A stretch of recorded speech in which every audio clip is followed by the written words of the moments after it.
Hi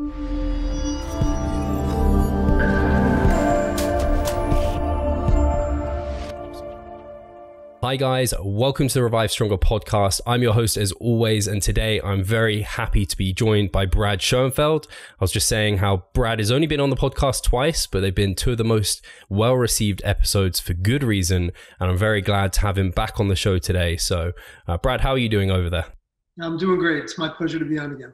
Fantastic. And the reason Brad is so popular, and for those I don't know how many people there be, not very many, who don't know Brad, is because he is one of the most, if not the most, prolific hypertrophy researcher and knows a lot about how to build muscle, how to lose fat, and has done some of the best work. And when you're looking at people and when they're referencing work, it's very often Brad's work. So that's some of the stuff that we're going to be delving into today.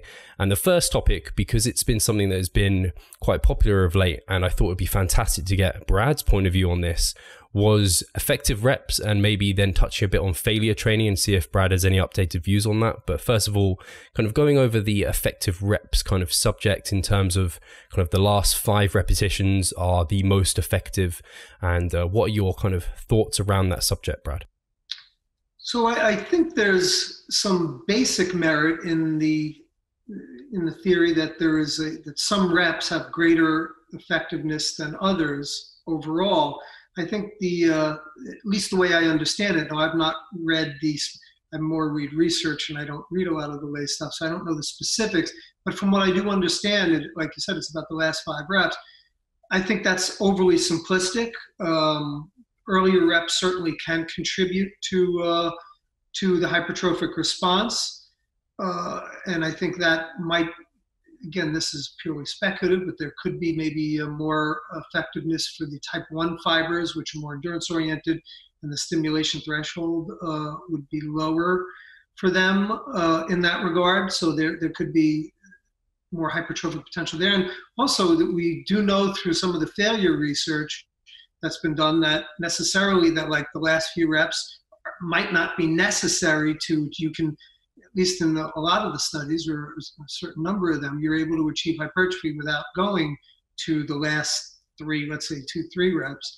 So again, I think that the overall concept that you need to train hard certainly is important. And by the way, that I assume it would be accounted for in the model, but that also negates the fact that if you're talking a 6 rep, a 6 RM, basically, or if let's say a 5 RM, that's all the reps. So I'm not sure how that then factors in. So that means that every rep is effective, where at a 10 rep, your first 5 don't matter, or let's say an 8 rep, your first 3. I think that again is simplistic. So certainly I think the overriding thing, the take home on repetitions, is that you need to train hard at least some of the time. And that would mean at least we can talk more about failure, but at least coming close to failure. Excellent. Yeah, I think that seems to be the overwhelming kind of, the people who have spoken about the subject, a similar thought in that.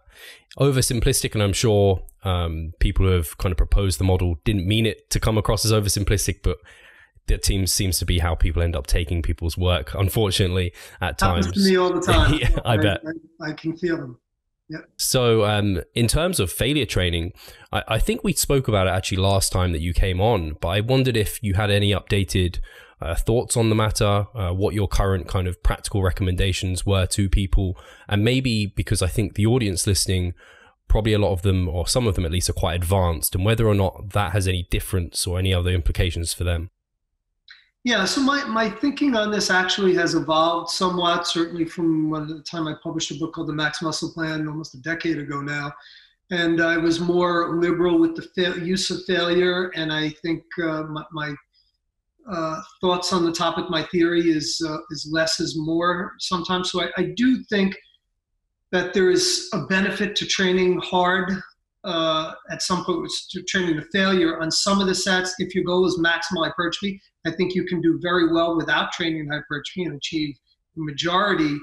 So here's where the nuances come in, and in most of the, my favorite phrase, I tell my students this all the time, and anyone else who listen, that really my answer to almost any applied question is it depends, because there's just so many.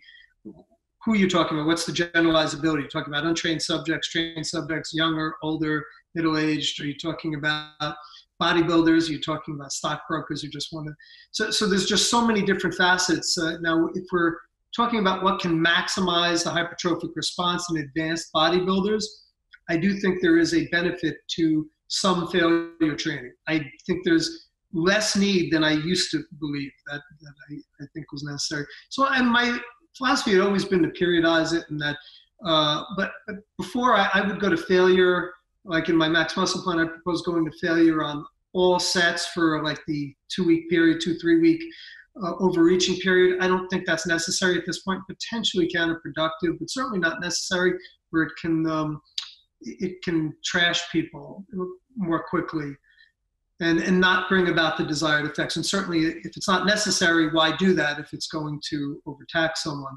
So I think judicious use of failure training is potentially beneficial for a select group of people. I think the majority of people who are lifting probably can do well without it and achieve the vast majority of their potential without even noticing. So a guy like yourself, who's a competitive bodybuilder, pushing the limit. So look, the reason the body responds is a survival mechanism. It's basically if you don't push it beyond its present capacity, it's not going to have an impetus to adapt. So how do you cause an adaptation? Well, there's many ways, and failure is but one of them. But failure could be a way to push the body in ways that it has not, that it is not used to, and thus potentially bring about that response. Now, if you're asking me for a general recommendation, I'm always somewhat hesitant to do that because it, again, really depends. But I limit it really to the last set in general. I think that most sets should be an RIR, repetitions in reserve, for those who don't know. That's how many reps short you are of achieving failure. Somewhere between 1 to 3.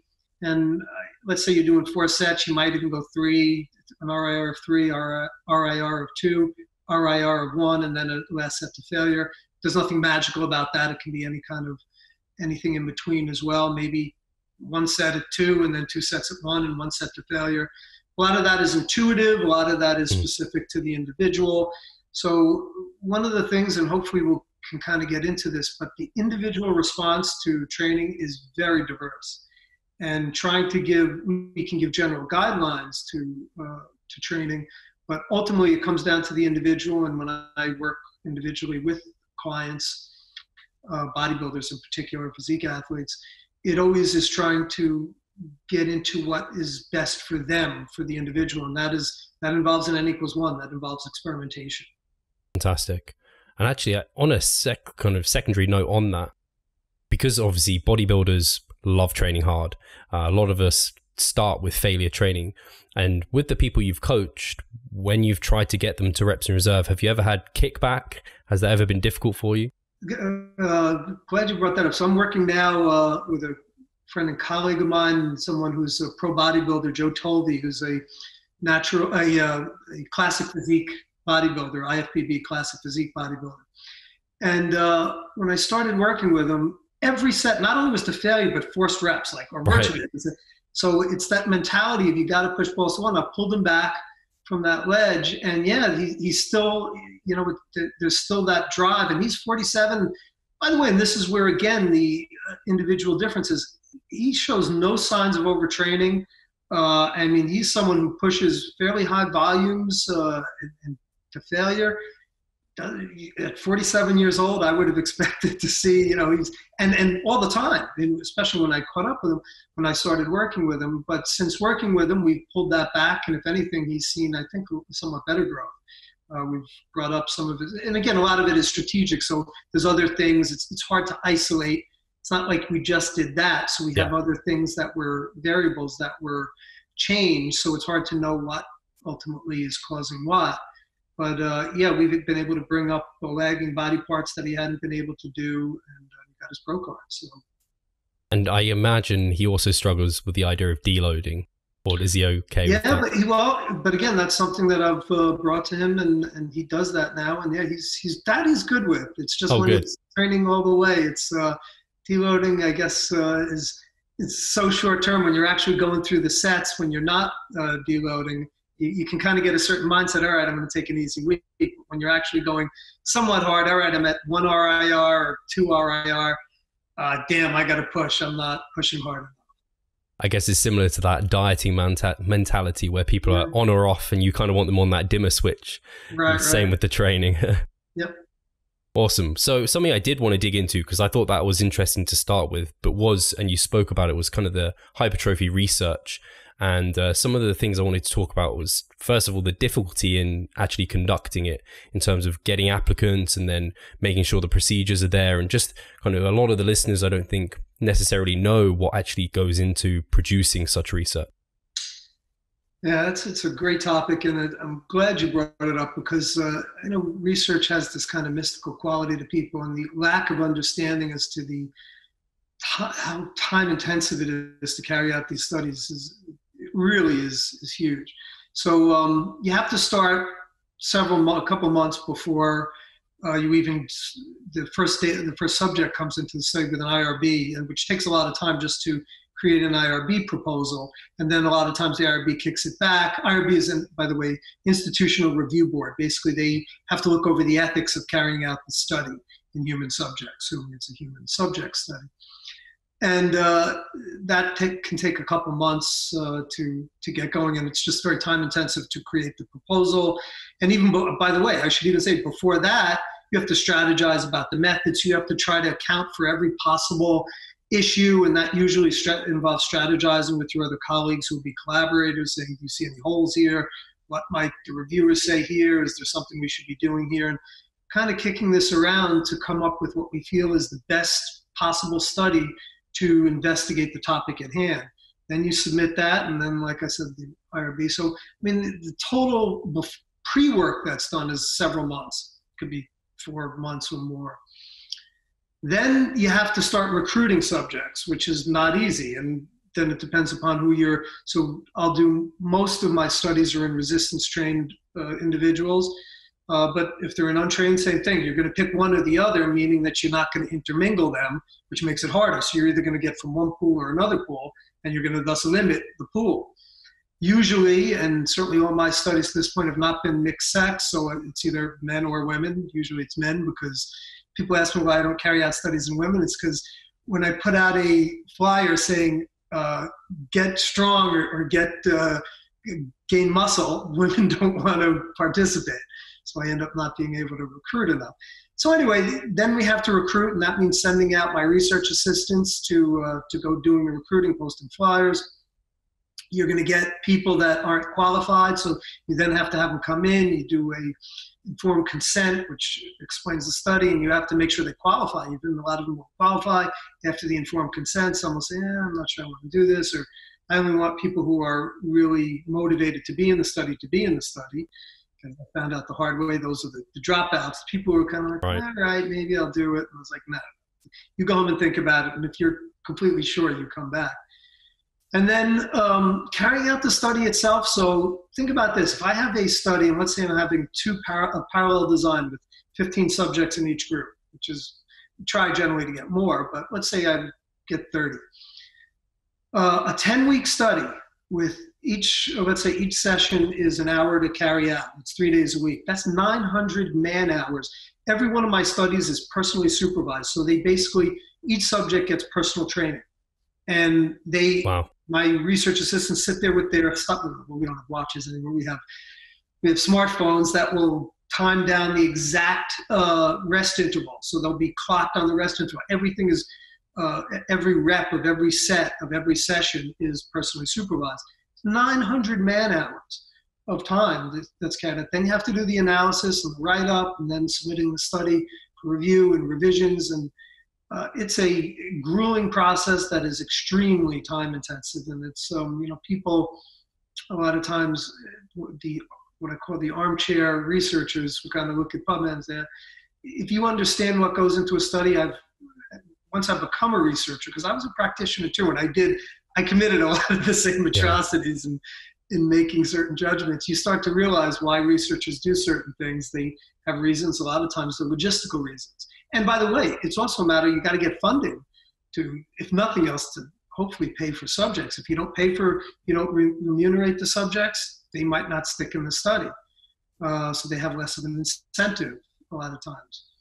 Bottom line, if you want to carry out research, be prepared for a grueling, and especially the applied research. Now, if you're doing things, I'll then say, if you some of the acute studies, much easier to carry out. Right. If you're doing an EMG study, I mean, you can knock those things out in a couple of weeks, and some of the other acute related studies that people do. But your training studies are very, very time intensive. And I imagine some notes I had in, I think it's some of the, not complaints, but some of the people who necessarily don't like the research as much or don't use it as heavily, they prefer maybe anecdotes somewhat more, is because getting actually advanced trainees to commit to a research, to be a participant in research, I imagine can be quite difficult. And then, like you said, even 10 weeks, that's a lot of time and commitment and money that has to be put up front. So to imagine months of training and try and get like mesocycles, macrocycles, try and be done, it's maybe unrealistic. For me, it's almost impossible to do a study that's more than, let's say, 10, 12 weeks, because you're really fitting it into a semester. Once the semester is over, students go away, they have a vacation, you're done. And then there's sicknesses or illnesses where they're out for periods of time. So really, for me, you need to confine it where you know the subjects will be available. I even have some trouble. One of the questions I have to ask, are you going away for spring break? So we have, let's say in the spring, we have a break of 10 days roughly from school. You get students that go away. But to your point about the advanced, so yeah, there's certainly it's called generalizability, the ability to generalize a study, the results of the study to another population. I think that is certainly it's relevant, and that's why I focused on it more advanced subjects. But my subjects aren't bodybuilders. Like when I get, actually some of them are pretty jacked, but these are not people you would be considered high-level bodybuilders. And then the bodybuilder would say, "Well, how can I use that?" You can. We're not space alien. It's not like you're doing it on space aliens or on rodents. So there's a lot of generalizability from a resistance trained subject to a bodybuilder. Now it's not exact, and you then have to use certain. You have to take that with a certain degree of circumspection in terms of, but that's not how. So again, people are looking. And I think this is a very important point. People look to research to provide answers. They don't. They provide guidelines. Research is never going to tell you what to do. So you want to look at the research. You want to look at a body of research, try to synthesize what the results are. Look at you need the generalizability aspect. Where is it in untrained subjects? Was it in trained subjects? What is certain things might be very relevant from untrained even to trained subjects. Certain things would have much less relevance. So you have to look at what are you studying? How is the study designed? And these are things that unfortunately, I think, one of my hobby horses has been to promote an evidence-based culture and to teach people to be self-sufficient, not just listen to me or to my colleagues who are evidence-based professionals, but to be able to go and look for yourself and make decisions. But when you don't have the training, there are gaps in the ability to do that. And one thing that I've seen is that it can lead to improper conclusions, where if you don't have the tools to be able to synthesize this information properly, you can come to conclusions that might not, or certainly that I think someone who does have those tools might not agree with. Mm-hmm. And that is why I think the overriding thing with research is that it is never going to give you an answer as to how to train, but it can provide basic guidelines. And the analogy that I like to use is, I don't know if you've ever been deep sea fishing. No. If you go out deep sea fishing, you can just take a boat out and drop your line in the ocean, but there might not be fish there. So if you can go out and you have what's called sonar, where you can actually find the fish, you can be the best fisherman in the world. If there's no fish around, you're not catching fish. And you can kind of think of research as the sonar, that it's getting you into an area where you can start to develop better individual recommendations. But when I carry out a study, for instance, let's even say you're doing it on pro bodybuilders, you're going to still have huge inter-individual responses within those given bodybuilders. Let's take the drug aspect out. Let's say you're doing it on all natty bodybuilders. Certain people respond better to certain things than others. So again, you're looking at means. The research is going to report the means of the study. It's not going to tell you Steve, how you should train, because you're not a mean. You might be centered around the mean, and that's where a good starting point would be as a general rule. But at least you're getting into that ballpark, and then you could say, you know what, this isn't working as well. Maybe I need to add more volume. Maybe I need to decrease the volume. Maybe I need to change my rep scheme. Maybe I need to rest longer or shorter, whatever it is. But it is not, people who dismiss the research, I think, are missing the boat, because they're missing out on a very valuable tool to guide their training. And I don't think they understand properly how to use the research in that regard. Fantastic. And that answered something that I wanted to be brought up, which was kind of what it means to be evidence-based in terms of using the research with your own experience, and that will guide you going forward. And the great thing with science is it gives you that starting point, because without it, who do you look to? You look at, I don't know, the Flex magazines or the bros around you. And like you've said, the research is a better starting point than that. And to that point, I mean, I think once a bro, always a bro. So I started out as a complete bro. And I go back to the era where we had the magazine, fitness rags, where you had Flex and you had Muscle and Fitness, and they were in print, where I would get a subscription to them, and I'd go out to the mailbox, and I couldn't wait to read the new routine by Lee Haney, like the bodybuilders of the 90s, Lee Labrada, Lee Haney, Sean Ray. To me, they're like classic bodybuilders from that era. And I did quite well for the first 6 months, whatever, even up to a year. And then I very rapidly plateaued and realized that, hey, this isn't working now. And it wasn't until I started taking a more objective and a more scientific approach that I was then able to continue to progress after that. And that is I think a big issue, is that now the internet is just rampant with people taking their shirts off and saying, I have the key to getting you jacked. And their key to jacked was picking the right parents and finding the right pharmacology. Yeah, I think it's a blessing to all of us, the fact that you weren't necessarily dealt the genetic card, and that's made you have to work hard to get the great results you've got. And that's made you a better coach, a better researcher, because now anyone else, like myself included, who hasn't got the great kind of genetics necessarily, we are able to get close to like the thoroughbreds and these guys out there. Exactly. So yeah, along that line, actually, there was and we talked about kind of update. The great thing with you, Brad, is you will update your thoughts. You're not dogmatic. You do the research and you take it for what it is. It's not like you're trying to get an answer. And something that came up recently was in the paper with Wackeridge. You updated the model of your hypertrophy with the role of metabolic stress and muscle damage, and whether or not, maybe explain what the update was, and then whether or not that has any implications into like the way you're programming. Yeah, so I was really proud of that article. That paper, the genesis of it was at a conference in Jyväskylä, the University of Jyväskylä in Finland, that Juha Holmi, who's a good friend and colleague of mine, put on. And I met Henning there. Henning, for those who don't know, Henning Wackeridge is a tremendous molecular researcher, one of the tops in the field.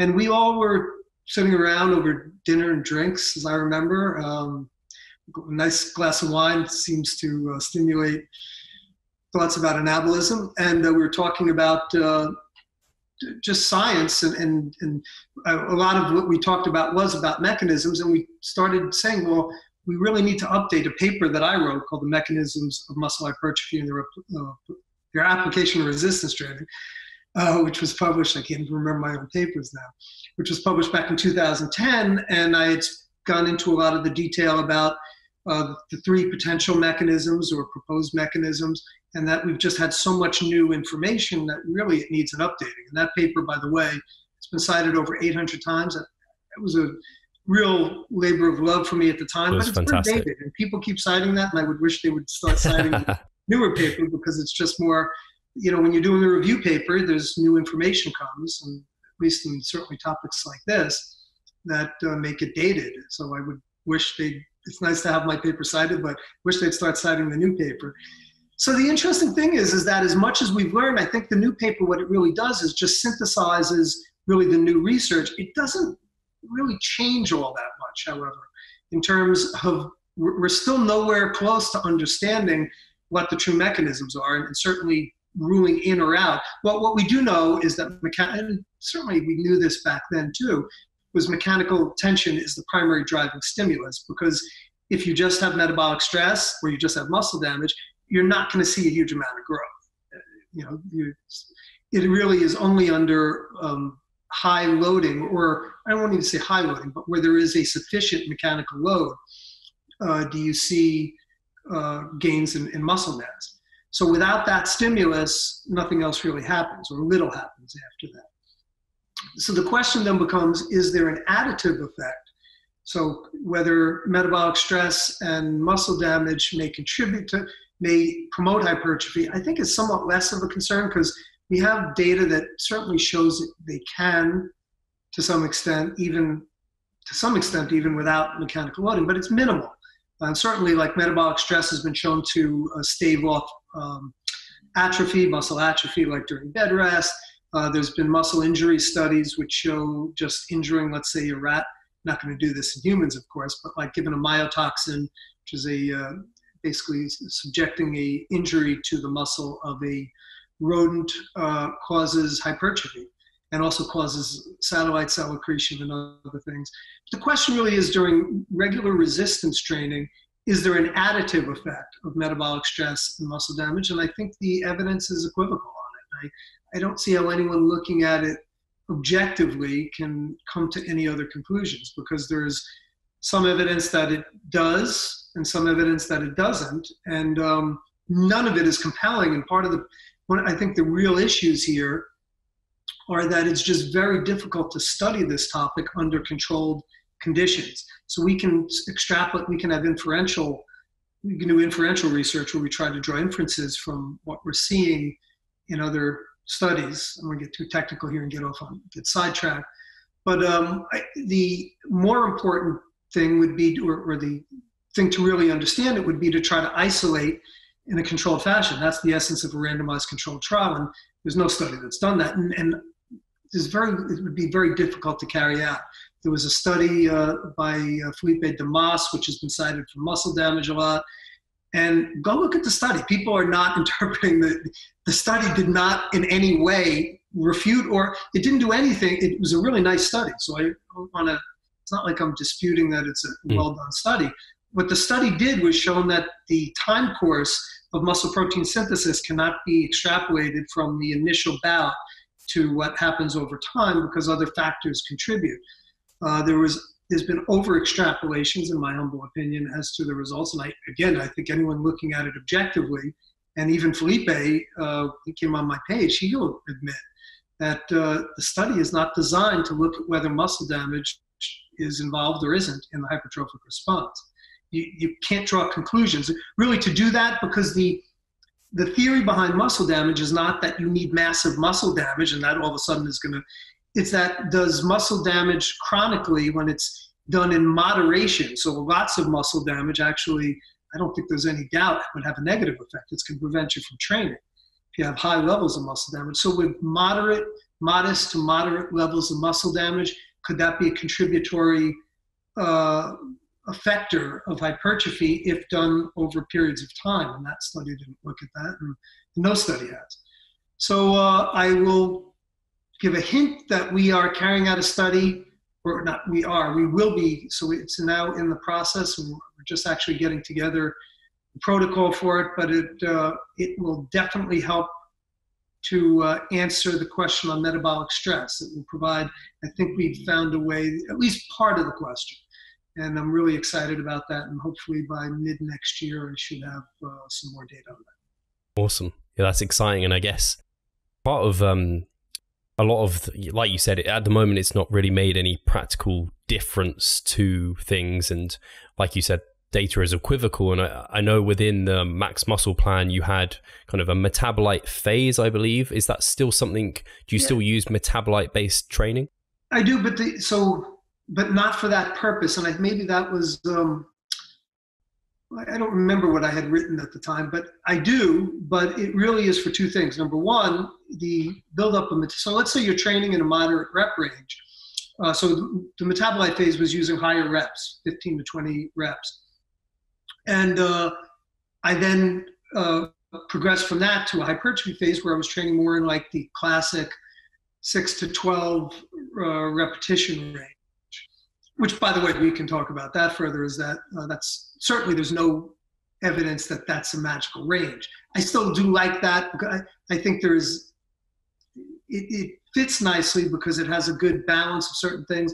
It's economical in a lot of ways. So, but it's not like that's a magic bullet for hypertrophy. But let's say that you want to do that and progress that, which I still think can have benefits.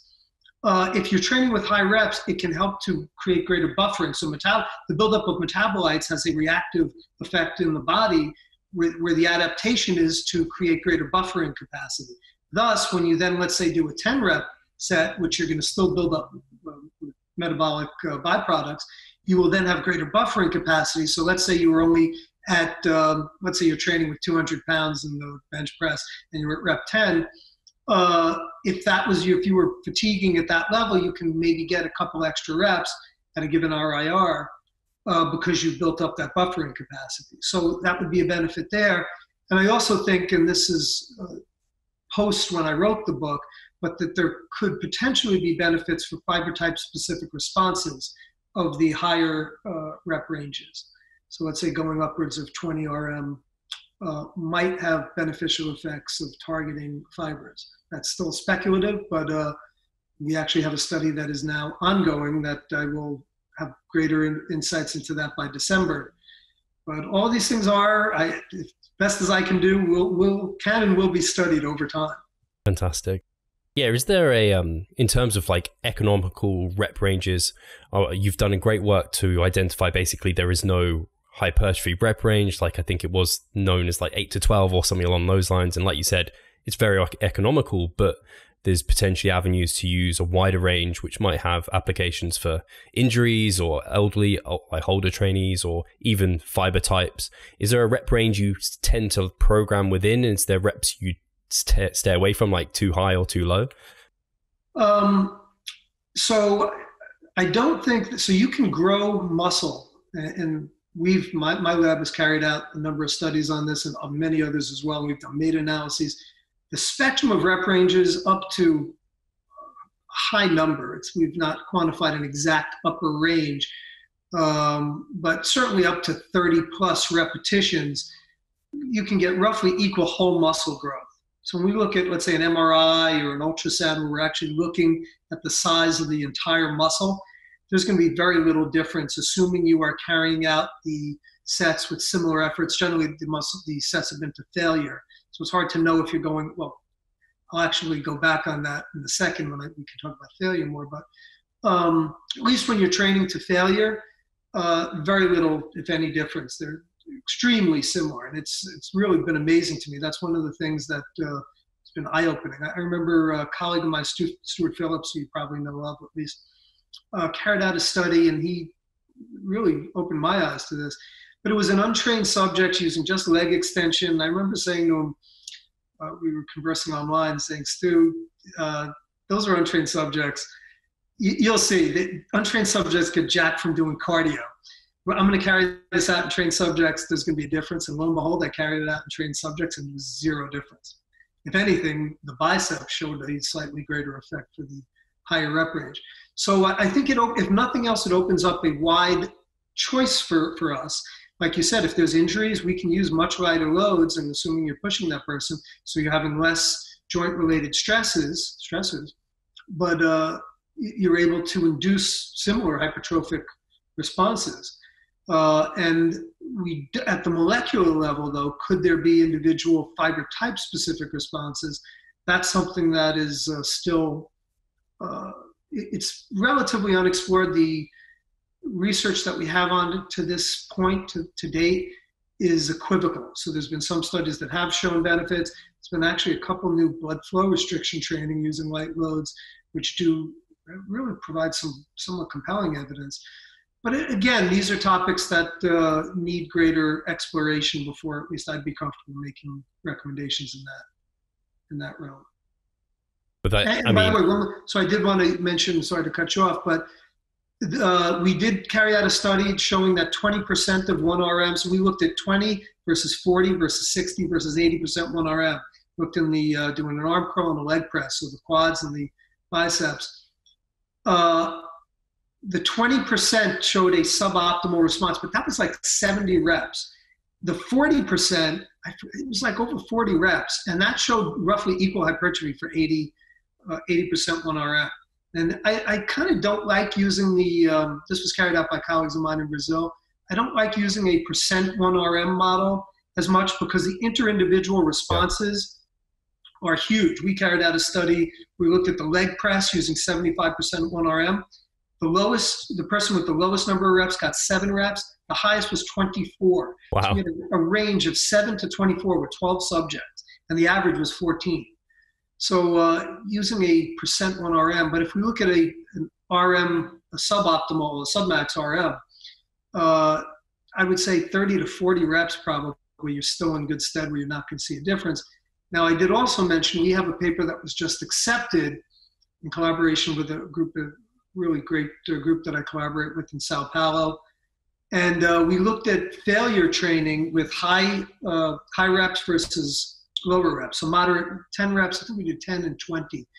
For the 10 rep, stopping at 65% of their RM, their 10 RM, didn't show any differences when you equated the volume. So we did extra sets to give them the same volume.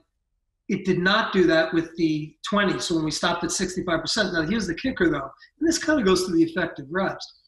The 10 rep at 65% was 3.5 reps. So they stopped roughly 3.5 reps short of failure. Whereas the 20, they were roughly 7 reps short of failure. So yeah, it's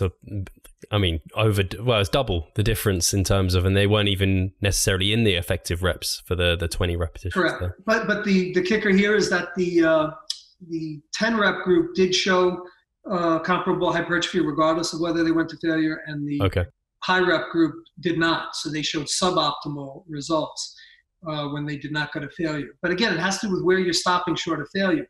So is the RIR a hard RIR, or do you need to target percentages of your, so at 10 reps, your RIR of 3 is much closer to that effective reps than it is at 7. Yeah. And actually in that case, so you kind of talked about the higher repetitions and the studies have mostly been done towards hitting failure. Is that something you think maybe it's more important to go closer to the failure point in the kind of higher repetitions when you're using those? I do. I think that is, it just has a logical basis, and the limited evidence that we have does seem to show that. But you're fatiguing more low threshold motor units in the early phases at that point. And I think it's more difficult to get to the higher threshold motor units. And there's some evidence that you might not actually get all the high threshold motor units.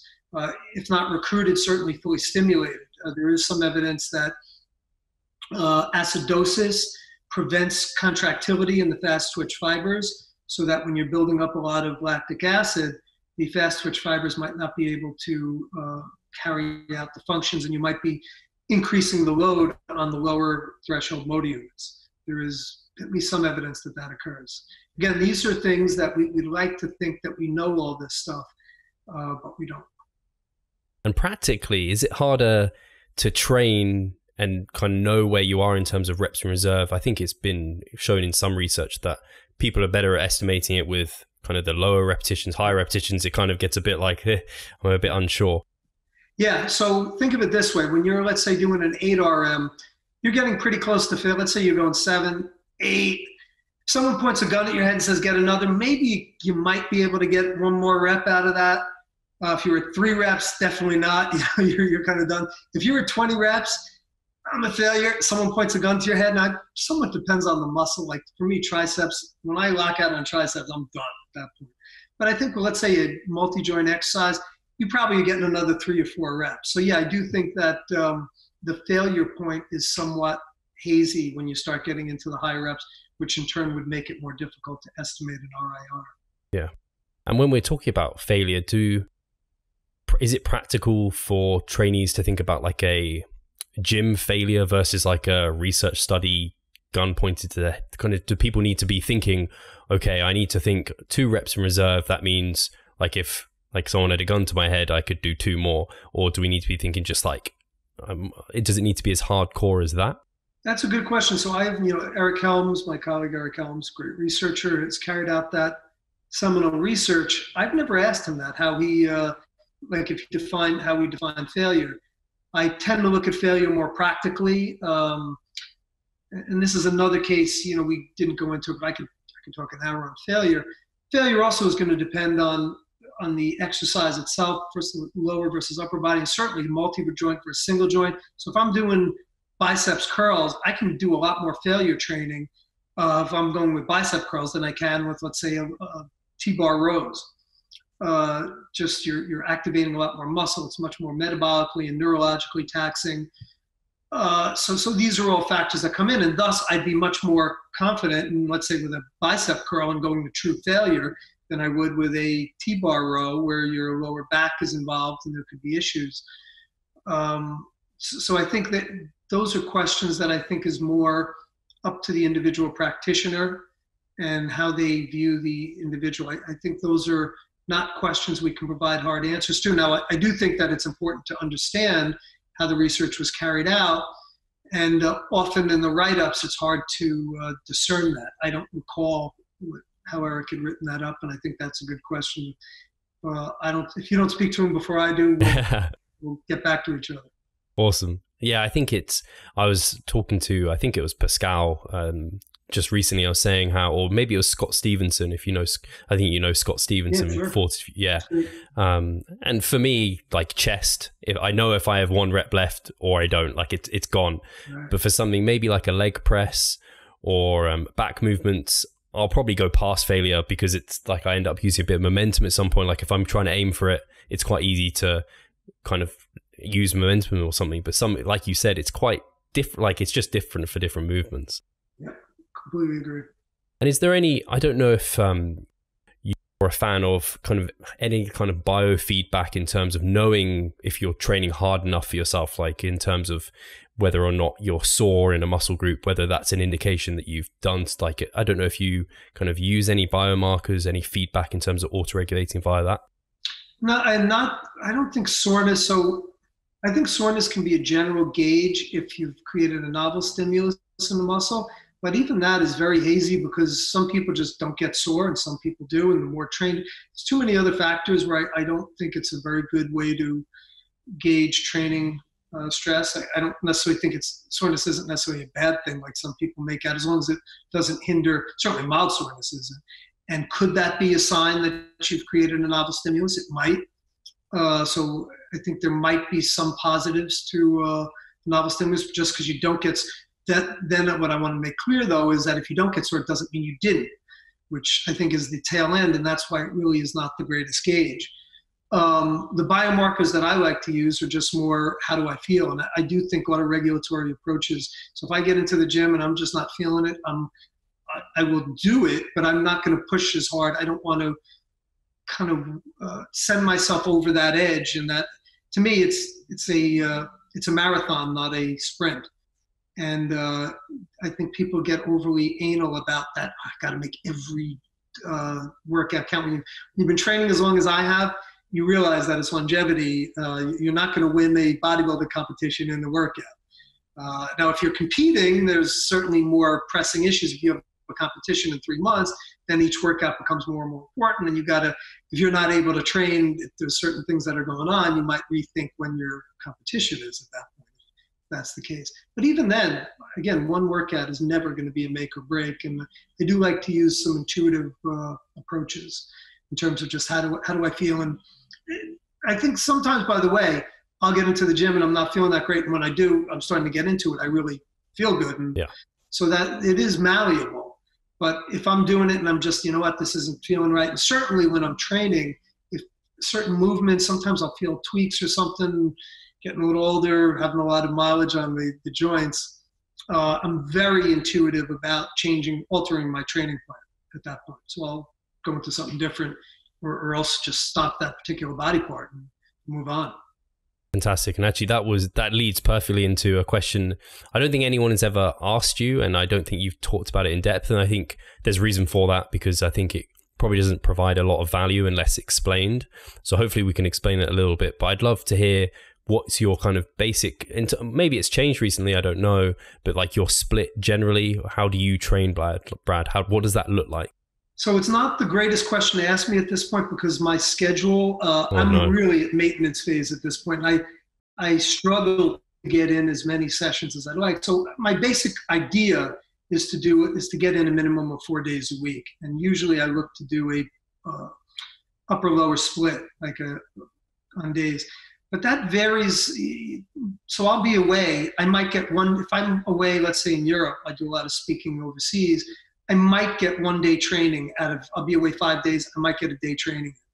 So what I'll try to do at that point, then I'll alter it and I'll say, all right, I'm getting a full body workout in today. So I try to hit my muscles twice per week if I can.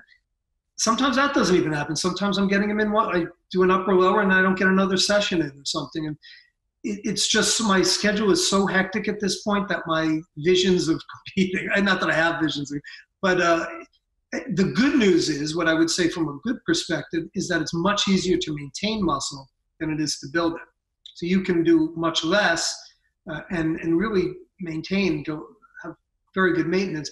But I think my training is very efficient. So my general sessions last an hour or less. Look, I would be training, if I was competing, I'd be training much differently. Not that I could, but if I ever want to do it, I'd have to commit a lot more time. I'd be doing things that I talk about, like in my books. Those are things that I do when I consult with clients. So again, I think if you're asking me what I do, I'm not sure the utility, because most people don't have my schedule. And if they did, then I guess it would be relevant. But if they're looking to build maximal muscle, they wouldn't look to do what I'm doing now. They'd be look to doing what I have done in the past and how I did build my physique, and more importantly, how it's evolved. Because I competed, it's been almost 20 years since I last competed. And my philosophy, if I was going to compete today, my philosophy has changed, where I would be doing things quite differently than I did at that time. And I don't know if maybe we can delve into some of those things, but something interesting might be, obviously you talked about an upper lower and whether or not frequency, if you've had any changes in terms of where you like to go, in terms of you think going quite high, or what the maximal height might be, and how you might devise like whether or not different muscle groups could have different frequencies and why that might be the case.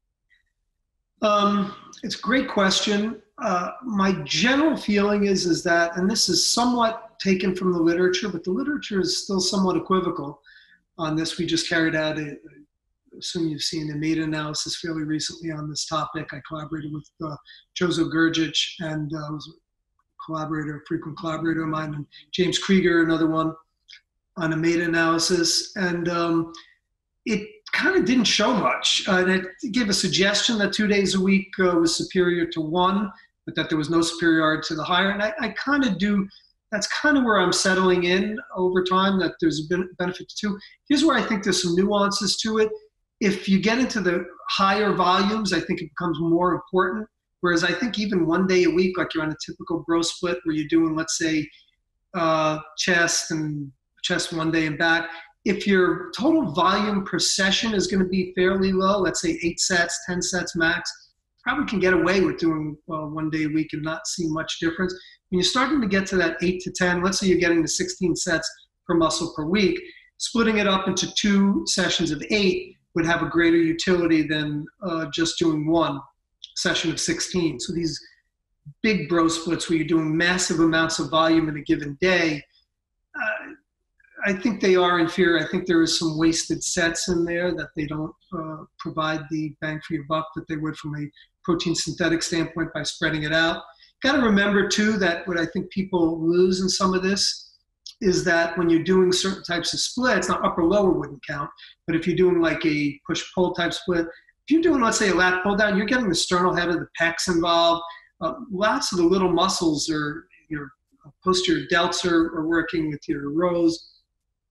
So you got to look at the fact that you are getting other muscles involved. It's not like people think that you're just isolating like the pecs when you're doing exercises, and you're not. It's not the way the body works in general. So I do think that a moderate frequency, I try, like I said, to do twice a week.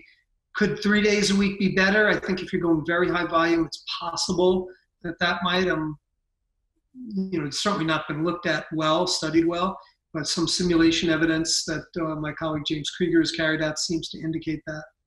And that would be a general recommendation that I would have. Cool. Yeah, that makes sense. I guess the more volume you have, the more you can divvy it up, or the better if you can spread it out, probably higher quality sessions. And you kind of alluded to potentially some of it being wasted. And I don't know if you think there's a cap and like how much you can do in a single session in terms of people end up, I don't know, someone could do 5 and then someone else is doing 15 or 5 of those reps or sets potentially wasted, or you've accumulated too much muscle damage. I would definitely speculate, and certainly this is purely speculative on my point, just based on what we know through research in general, that there would be a big inter-individual response. Some people probably can continue synthesizing proteins with higher amounts. I don't know how anabolic enhancement might enter into that equation as well. So those are all unknowns as far as I'm concerned, but I would definitely say in every case, all the variables that we're talking about, there are large inter-individual responses, and you need to take that into account. That's why, again, research will give you general guidelines, but how they work out in practice is up to the individual. And actually, on that note, and this hopefully wouldn't be too long a conversation, I could see it could end up being a whole podcast in itself. But in terms of the individual difference, I wonder if that's part of the reason, at least, I don't know, I imagine you've seen it, Brad, where there's kind of camps within bodybuilders in terms of like the guys that do really well with low volume, higher intensities, they hit failure a lot more. And then there's the guys who maybe they leave more reps in reserve, or maybe they just respond better to high volume, and they kind of butt heads a little bit. And maybe it's just the case of the individual difference. There's just these people respond very well to the low volume. These guys are responding very well to the high volume. And they're kind of arguing not against the science or anything. It's just what they respond to. Do you think that could be happening? Completely agree. And that is supported by the evidence, by the literature. So my group carried out a paper roughly a year ago where we looked at 1 set versus 3 sets versus 5 sets. These were resistance trained individuals.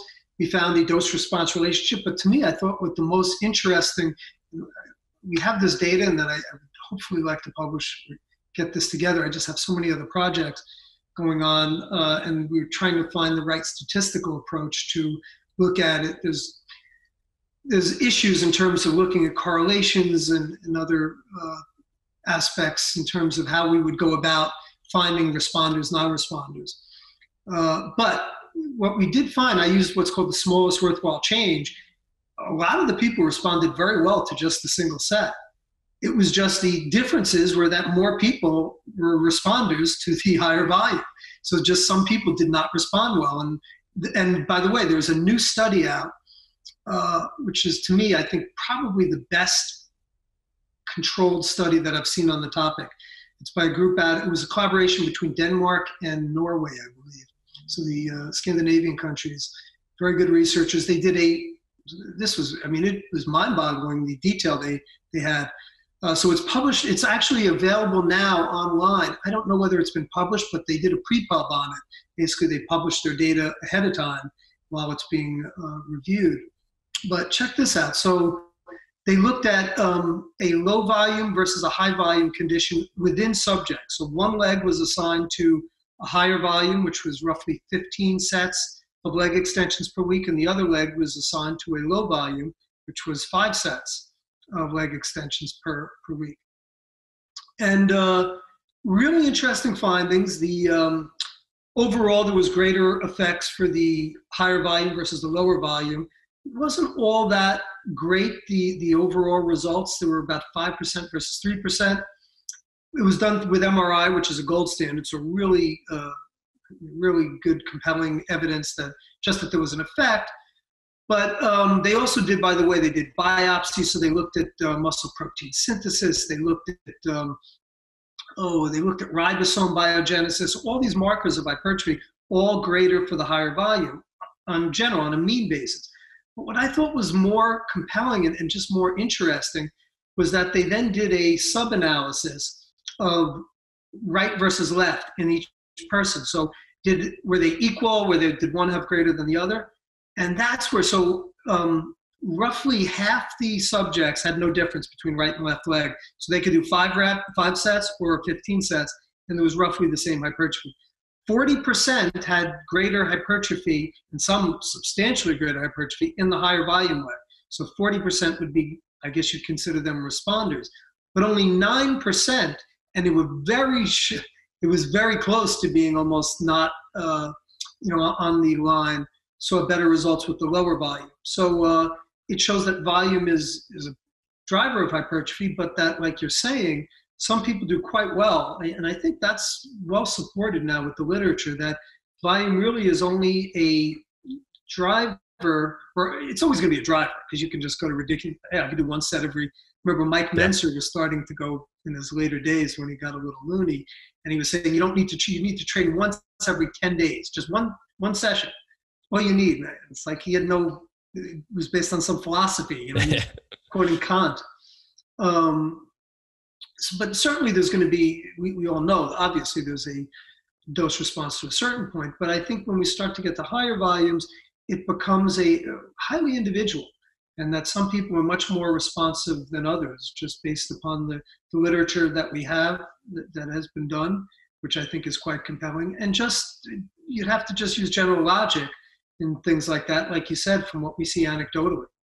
Fantastic. And on that note, I guess when people are listening to that, it sounds like if you can do the volume and you can, like, I guess what I'm trying to ask is, volume seems like it's important, and potentially doing more could benefit you, and the research seems to allude to that. Do you have any way of, with your clients and maybe with yourself, and how you identify whether or not you can appreciate for more? Say you're getting results from maybe 10 sets. Do you have a kind of way to assess whether or not they might do even better with like 12 or even up to like 15 and more? Yeah, so this is where, for me, in my personal belief, and this is somewhat supported, but that volume certainly has a good logical basis. Volume we shouldn't think of volume as how much you should do over the life of your career. It should be periodized. That cycling volume is just the most logical thing. And I think this is another case where, when we look at some of the studies, and even just certainly the anecdote, people say I do really well in the lower volume. Doesn't mean that if maybe they did a short cycle of higher volume, that it might not spur on greater growth with them. Like, those are all, that's why anecdote is not evidence. That's just personal experience. So maybe not for them, they'd have to try it to see. But based on my experience, which is quite extensive, and just logic and the limited amount of research we have, and certain inferential aspects from research that we have, the body can tolerate high stressors. So volume is a stress, just like other stresses, for short periods of time, and thrive.